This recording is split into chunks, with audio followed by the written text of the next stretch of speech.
7h15, bonjour à toutes et à tous, bienvenue en direct sur votre chaîne d'information régionale.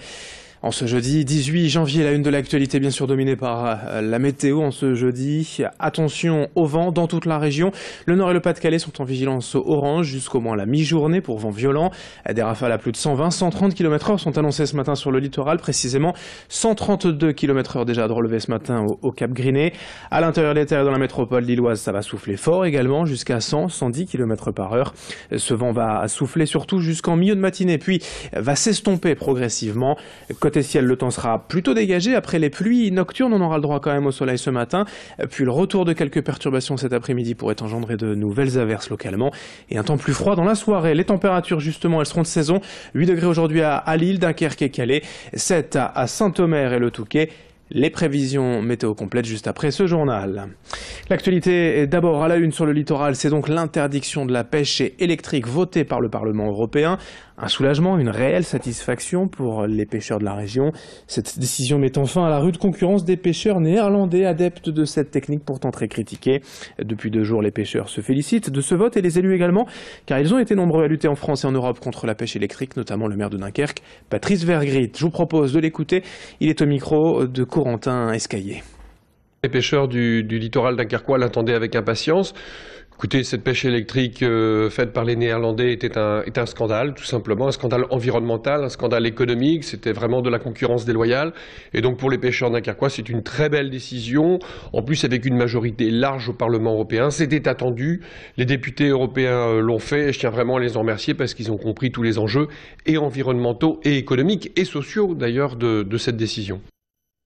L'actualité régionale également, c'est ce conflit entre Xavier Bertrand et la SNCF, après cette menace du président des Hauts-de-France d'ouvrir les lignes de la région à la concurrence suite au retard en série, mettant selon lui en danger l'économie régionale.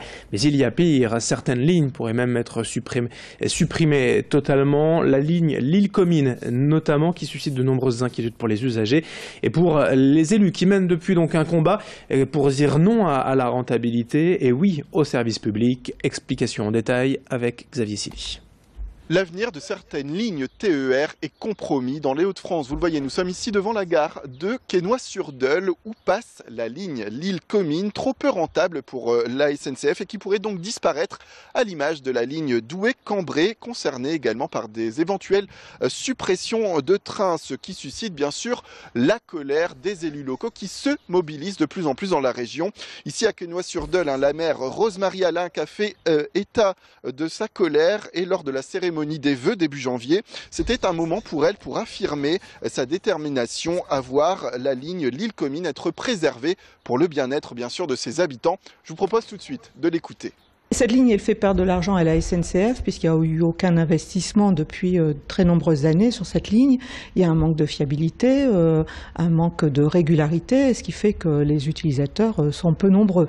Donc voilà, mais si il y avait les investissements nécessaires, une fréquence acceptable et intéressante, les utilisateurs seraient nombreux, puisque c'est le moyen le plus rapide, le plus sûr et le plus confortable pour faire le trajet Comines-Lille, en passant par Quesnoy, en passant par Wambrechy, Marquette, la Madeleine et Lille. Et nous voici en gare de Comines, là où les usagers sont habitués à prendre le train vers Lille le matin et à revenir de Lille le soir. Nous avons rencontré notamment l'un des usagers, une dame, qui parle au nom des habitants aujourd'hui. Il y en a beaucoup qui travaillent sur l'île et qui ont besoin que le moyen de transport en voiture, c'est plus long et...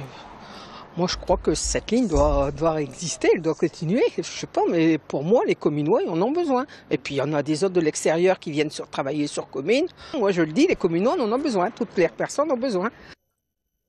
En bref, également dans l'actualité du jour, la mort de l'ancien maire de Dunkerque, Claude Prouvoyeur, élu de 1966 à 89 à la ville.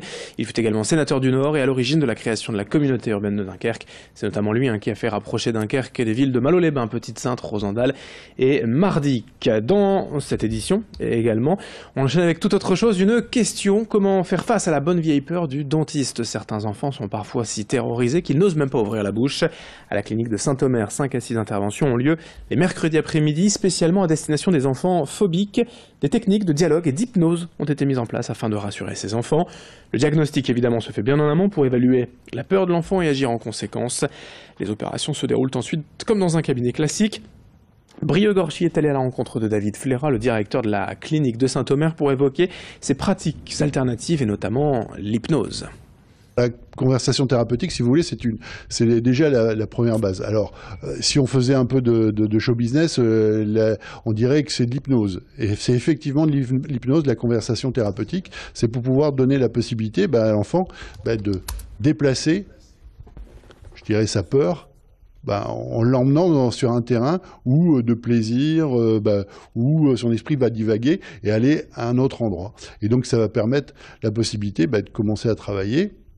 Bon, malheureusement, des fois, c'est pas suffisant parce que je dirais 100% des enfants ne sont pas réceptifs à l'hypnose ou à la conversation thérapeutique. Et là, on doit utiliser des agents anesthésiens pour pouvoir permettre de pouvoir les soigner, parce que c'est quand même la base de ce projet, c'est pouvoir soigner ces enfants. Et leur garantir aussi un avenir plus rose, étant donné que si d'ores et déjà, ils démarrent dans la vie avec un capital dentaire complètement abîmé et sans soins, dans leur avenir, ça sera malheureusement une poursuite de tous ces dégâts pour tout le reste de leur vie. Alors on termine avec l'actualité sport de ce milieu de semaine. D'abord en football, le LOSC s'est incliné hier soir à domicile face à Rennes de buts à 1. Les Lillois avaient pourtant ouvert le score en première période, mais ils ont encaissé 2 buts dans les 10 dernières minutes, laissant filer un précieux succès. Les voilà désormais 17e au classement. En basket, la défaite également pour l'ESBVA. Hier en Euroleague féminine, à domicile face à Prague, les Villeneuvoises ont perdu 72-59 et laissent échapper un nouvel espoir de qualification. En revanche, toujours en basket, tout va bien pour l'ESSM, vainqueur des Russes de Nijni Novgorod hier soir au Chaudron, 79-72. Les Portellois poursuivent leur sans faute en deuxième phase d'Eurocup. 3 matchs, 3 victoires et se placent idéalement pour la qualification en 8e de finale. Je vous rappelle que le Nord et le Pas-de-Calais sont en vigilance orange pour cause de vent violent. On a déjà relevé plus de 132 km/h de vent ce matin au Cap Griné, près de 111 également à Boulogne. 110 km/h de vent sont également attendus dans la métropole lilloise. Bref, soyez prudents et patients dans vos déplacements, notamment sur la route aujourd'hui. Les prévisions météo, on en parle dans une poignée de secondes. Très belle journée à toutes et à tous.